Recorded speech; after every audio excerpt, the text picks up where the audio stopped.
नमस्कार दोस्तों, मैं डॉक्टर मेघा मित्तल आपका अपने चैनल वुमेन हेल्थ केयर में स्वागत करती हूँ।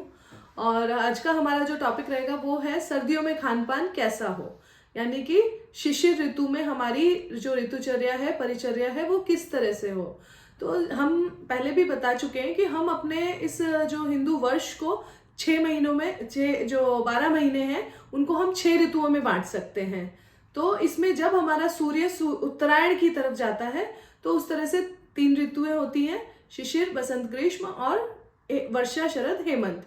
जो बाकी के जब सूर्य दक्षिणायन में जाता है तो वर्षा, शरद, हेमंत 3 ऋतुएं होती हैं। तो अभी जो हमारा, जैसे कि हम सभी जानते हैं, मकर संक्रांति का पर्व कुछ दिन पहले ही निकला है, जिसमें कि सूर्य ने मकर राशि में यानी कि उत्तरायण में प्रवेश किया है। तो जैसे ही सूर्य उत्तरायण में प्रवेश करता है तो हमारे शरीर का जो बल है वो बढ़ने लगता है, हमारी जो डाइजेस्टिव पावर है वो बढ़ने लगती है, यानी कि हमारी जठराग्नि बढ़ने लगती है। तो उसी के आधार पर हमें जो है खान पान अपना डिसाइड करना होता है, रहन सहन डिसाइड करना होता है। तो अगर हम उसके हिसाब से चलते हैं तो हमें जो इस ऋतु में कौन सी व्याधियां होती हैं, कफ वाली व्याधियां, क्योंकि इस ऋतु में कफ का संचय शुरू हो जाता है। तो कफज व्याधि जैसे कि सर्दी जुकाम होना, स्किन की डिजीजेस हैं, सांस लेने में दिक्कत होना, इस तरह की जो है कब्जी होना, ये बीमारियां ज्यादा होने लगती हैं। तो अगर हम अपने खान पान का थोड़ा सा ध्यान रखें तो हम इन बीमारियों से बच सकते हैं। तो जैसे सबसे पहले मैं बताऊंगी कि शिशिर ऋतु में जैसे हमारी जठराग्नि बहुत ज्यादा है, डाइजेस्टिव फायर बहुत ज्यादा है, तो उसके लिए हमें स्निग्ध, गुरु और मीठा, थोड़ा सा खट्टा और नमकीन खाना ये ज्यादा लेना होगा। क्यों? क्योंकि गुरु मतलब हैवी फूड, जो पचने में हैवी फूड हम जब खाएंगे तो वो हमारी डाइजेस्टिव फायर से इजीली डाइजेस्ट हो पाएंगे।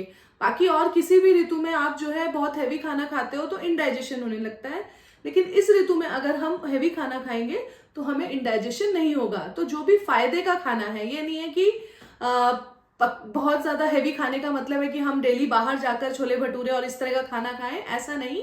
बल्कि जो हैवी चीजों से बना खाना है, जैसे कि दालों में अगर देखें तो उड़द की दाल, चने की दाल, ये हम इस मौसम में खा सकते हैं। ड्राई फ्रूट्स हम बहुत अच्छे से इस मौसम में खा सकते हैं। और जैसे तला हुआ, घी में बना हुआ खाना है, तेल में बना हुआ थोड़ा खाना है, पकौड़े हैं, वो सब इस मौसम में जो है खा सकते हैं। इसके अलावा दही, दही भी हम इस मौसम में खा सकते हैं, क्योंकि दही जो है उष्ण वीर्य है। उष्ण यानी कि ये हमारे शरीर को गर्मी भी देता है, स्निग्ध होता है, यानी ये हमारे शरीर को जो है ऑयलीनेस भी देता है, पचने में भी हैवी है। तो इस मौसम में दही का सेवन जरूर करें, लेकिन दूध की बनी हुई चीजें और दही की बनी हुई चीजें एक साथ कभी भी नहीं खाएं। फिर इस मौसम में हम अगर इस तरह का गुरु स्निग्ध खाना यूज नहीं करेंगे तो क्या होगा कि ये हमारी जो डाइजेस्टिव फायर है वो हमारे ही बॉडी टिश्यूज को जलाने लग जाएगी। तो इसलिए भी इस मौसम में थोड़ा सा भूखे रहना अवॉइड करें, और इस तरह का हैवी जो थोड़ा खाना है वो है, या फिर मीठा खाना, जैसे जो घर में बनाई हुई मिठाई है। जैसे हम दिवाली से ही शुरू हो जाते हैं, थोड़ा थोड़ा हमारा सर्दी बढ़ती जाती है, डाइजेस्टिव फायर बढ़ती जाती है, क्योंकि हमारे शरीर के जो बाहर के पोर्स हैं, स्वेटिंग उतनी होती नहीं है, पोर्स बंद हो जाते हैं, तो शरीर की ऊष्मा शरीर में रह जाती है। इसलिए डाइजेस्टिव फायर बढ़ने पर हम जो है हैवी खाना खाना शुरू कर सकते हैं। तो इस मौसम में इसलिए थोड़ी थोड़ी देर में पचने के हिसाब से आप हैवी खाना खा सकते हैं। फिर क्या ले सकते हैं, उड़द की दाल के लड्डू बनाकर। उड़द की दाल आपने जो है आटा बना लिया, उसको सेक करके उसमें बहुत सारे ड्राई फ्रूट्स डाल करके उसके लड्डू बना सकते हैं। उसमें जो है छुआरा है, पिंड खजूर है, आप गोंद है, गोंद के लड्डू बना के ले सकते हैं। जितने भी हमारे मेवा है, काजू, बादाम, अखरोट, ये सारी चीजें, खस, इन सब चीजों को मिला करके आप जो है लड्डू बनाकर ले सकते हैं। उड़द की जगह मूंग की दाल का भी यूज ले सकते हैं। मूंग की दाल के पकौड़े बनाकर खा सकते हैं। गाजर का हलवा है, दूध की बनी हुई चीजें हैं जैसे कि खीर है, रबड़ी है, ये जो है इस मौसम में आसानी से हमें पच जाएगा, तो वो हमें इस तरह का खाना यूज करना चाहिए। अब आती है पानी की बात। पानी हमें इस मौसम में कैसा लेना चाहिए? तो जैसा कि हम सभी जान रहे हैं कि एनवायरनमेंट में ठंड बहुत बढ़ी हुई है, तो ठंड बढ़ेगी तो हमें अपने शरीर को गर्म रखने के लिए जो है गर्म पानी का ही इस्तेमाल करना चाहिए। तो कोशिश करें कि ऐसे मौसम में गुनगुना गर्म पानी ही पिए और गुनगुने गर्म पानी से ही नहाएं।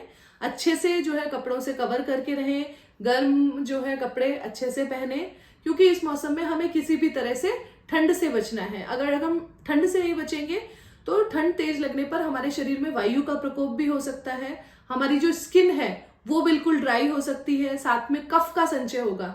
तो वात और कफ से जो बढ़ने वाली बीमारियां हैं, जैसे पेट का फूलना है, सर्दी जुकाम है वो सब हमें ज़्यादा हो सकते हैं। अच्छा, एक बात और बताना चाहूँगी, चूंकि इस मौसम में तेज हवा चलती है जिससे कि हमारी बॉडी में ड्राइनेस बढ़ जाती है, तो हमेशा नहाने से पहले आधे घंटे पहले या 15 मिनट पहले अच्छे से तिल तेल का अभ्यंग अपनी पूरी बॉडी पर करना चाहिए और उसके बाद जो है गुनगुने पानी से थोड़ा नहाना चाहिए।